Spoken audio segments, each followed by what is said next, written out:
Mélanie Bertrand, on va refaire le point avec vous sur ce cassetteur, 12h35. Que sait-on sur ce qui s'est passé et quelles sont les zones d'ombre? Alors, ce que l'on sait avec certitude, c'est qu'une fusillade éclate en fin de matinée, aujourd'hui à Paris, dans le 10e arrondissement, rue d'Anguin.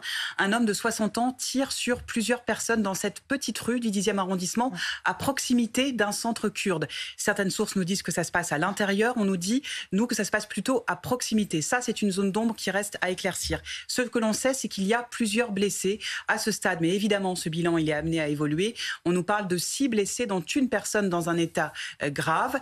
Ce que l'on sait aussi avec certitude, c'est que le tireur, il a été interpellé. Il s'agit d'un homme de 60 ans dont les motivations sont à ce stade ignorées. Ce que l'on ignore encore, et ça va être bien sûr tout le travail des enquêteurs qui sont en train d'arriver sur place et de poser les premières questions à cet individu, c'est de connaître ses motivations. Est-ce qu'il y a eu une dispute, une bagarre, une altercation? Est-ce qu'on est sur la piste d'un règlement de compte? Est-ce que c'est totalement autre chose? Est-ce que ça peut être un acte de nature raciste? Est-ce que c'est quelqu'un qui a voulu s'en prendre à ses voisins, à des riverains? Tout ça, bien sûr, ça va être le cœur des premières questions qui vont être posées à cet homme de 60 ans, dont pour l'instant, nous ignorons l'identité. Peut-être que les enquêteurs l'ont déjà et tentent de récolter des informations sur lui, de connaître ses éventuels antécédents judiciaire. Ce que l'on sait, c'est qu'évidemment, la préfecture de police est en première ligne, demande aux riverains de ne pas se rendre sur place, de ne pas encombrer les lignes d'urgence. Les pompiers aussi relaient ce genre d'informations sur les réseaux sociaux et on peut imaginer sur place, bien sûr, qu'il y a un large périmètre de sécurité pour geler la scène de crime. Pour l'instant, on ne parle pas de mort, mais c'est bien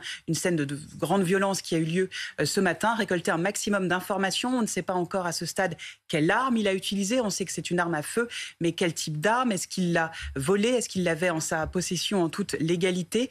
Voilà, ce sont toutes les questions que se posent les enquêteurs. Ça s'est passé il y a 1 heure environ, donc c'est très très récent. Mais